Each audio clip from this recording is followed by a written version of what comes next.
Oke, gue coba ceritain ya.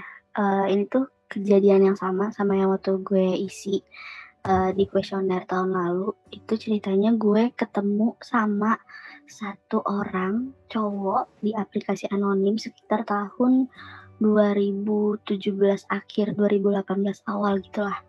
Nah, long story short, gue sama dia ketemu, dan waktu itu kita memutuskan buat having sex itu atas kesepakatan bersama, jadi tidak ada yang dipaksa atau memaksa gitu kan.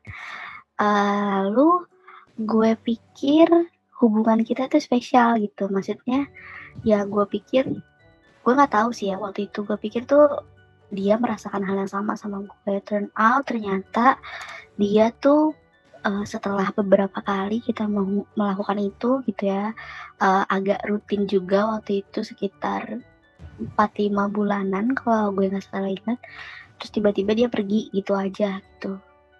Karena kata dia tuh, ya udah kita tuh cuma temen gitu, lu tuh nggak punya hak buat nahan-nahan gue pergi gitu. Sementara gue merasa saat itu kayak, gue tuh udah ngasih semuanya buat lo, bahkan hal yang sangat amat penting bagi gue tuh gue kasih buat lo, tapi kalau kayak gini gitu. Jadi gue tuh marah, sedih, kecewa itu jadi satu, bener-bener kayak gue nggak tahu apa yang harus gue lakuin sama hidup gue karena gue sehancur itu gitu. Karena gue merasa gue udah nggak punya apa-apa lagi, terus ditinggal kayak gitu. Itu bener-bener bikin gue berubah sih. Maksudnya gue pun merasa diri gue tuh udah nggak ada harga dirinya gitu, udah nggak berguna kayak gitu. Itu gue lumayan butuh waktu yang cukup lama buat recovery dari itu, walaupun kalau orang-orang sekitar gue sih ngeliat gue kayak gue biasa aja gitu ya, kayak nothing happen. Tapi setiap gue mau tidur, setiap malam itu gue merasa sedih, kecewa. Gue lebih kayak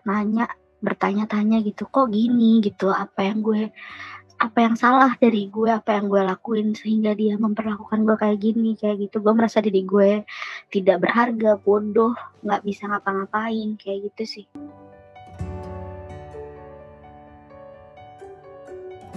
Kayaknya 11 ya, kayak udah sakit banget gitu, bahkan gue nggak bisa mengungkapkan dengan kata-kata. Kadang gue cuma bengong aja gitu meratapi nasib gue pada saat itu.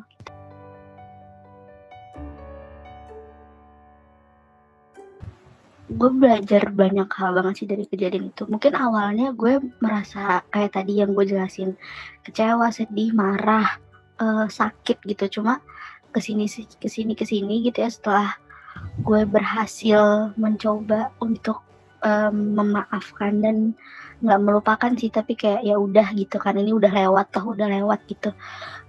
Gue jadi, oh ternyata nilai diri gue tuh bukan cuma dari itu doang gitu loh. Dari misalnya bisa dibilang dari keperawanan yang gue kasih ke dia gitu, nggak cuma itu doang gitu. Masih banyak kok orang yang mau nerima gue setelah gue kehilangan itu gitu. Karena nilai gue tuh bukan cuma itu doang gitu. Terus gue juga jadi lebih berhati-hati kenal sama orang, nggak langsung lantas percaya sama orang gitu. Intinya selain memang sih kejadian itu bikin gue sakit, cuma ada beberapa pelajaran penting yang gue ambil sekarang dan menjadi nilai dari hidup gue gitu.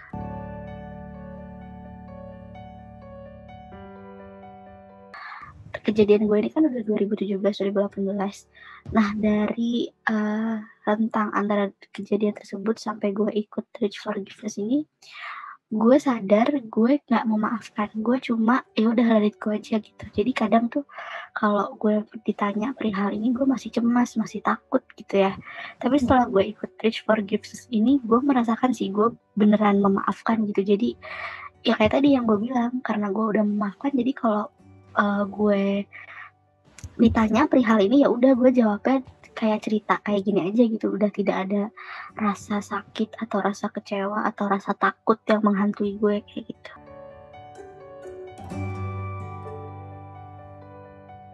Salah satu kata-kata yang gue ingat dari program tahun lalu itu adalah memaafkan dia yang menyakiti gue itu bukan untuk dia gitu, tapi untuk diri gue sendiri.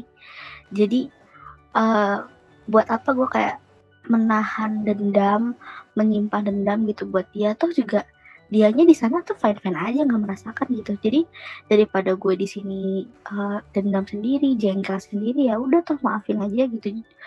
Itu juga bikin gue lebih lega, lebih bisa menjalani hidup gitu kan, daripada gue harus nahan-nahan perasaan ke dia gitu, atau juga dia juga gak akan peduli juga gitu. Jadi memaafkan dia tuh gue rasa tuh kayak win-win solution for both of us gitu. Jadi kayak gue juga udah gak merasakan apa-apa kayak gitu.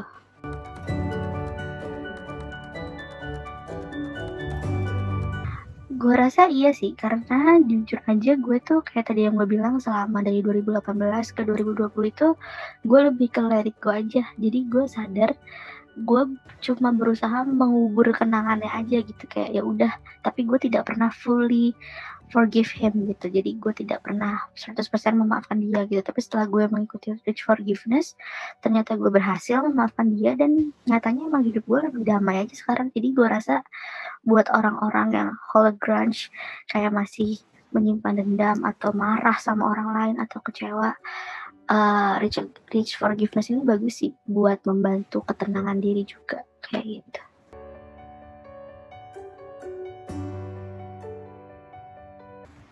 Iya, yang pertama, know your worth gitu.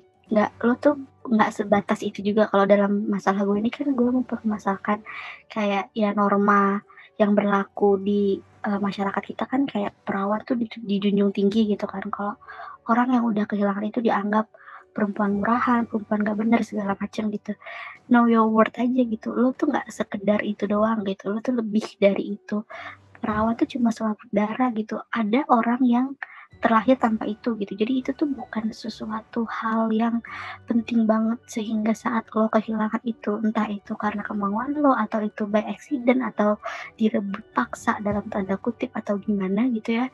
Lo bukan cuma sekedar itu gitu. Lo tuh lebih dari itu. Lo nggak boleh terpuruk terlalu dalam dalam hal itu gitu.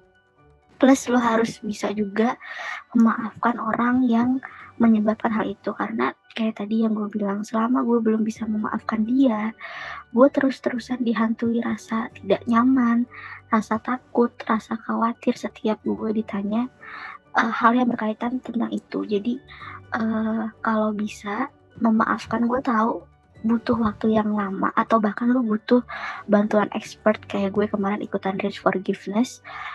Ya nggak apa-apa, lu lu kalau lu rasa lu butuh itu ya nggak apa-apa, lu memang harus mendapatkan itu gitu. Karena setelah lu memaafkan dia, lu tuh akan dapat ketenangan batin gitu dan itu tuh, enak banget dari sebelum lu memaafkan dia.